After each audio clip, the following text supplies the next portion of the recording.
देवतांगण वंदिन चरण डोळ्यान पाहिन रूप तुझे प्रेमे अलंगिन आनंदे पूजन भावे वाळीन म्हणे नामा त्वमेव माता पिता त्वमेव बंधुश्च सखा त्वमेव विद्या करुणं त्वमेव सर्वं मम देव कायेन वाचा मनसेन्द्रियैर्वा बुद्ध्यात्मना वा प्रकृति स्वभावात् करोमि यद्यत् सकलं परस्मै नारायणायति समर्पयामि अच्युतं केशवं रामनारायणं कृष्णदामोदरं वासुदेवं हरि श्रीधरं माधवं गोपिकावल्लभं जानकीनायकं रामचन्द्रं भजे हरे राम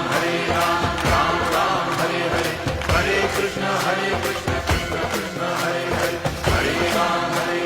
राम राम हरे हरे हरे कृष्ण कृष्ण कृष्ण हरे हरे. This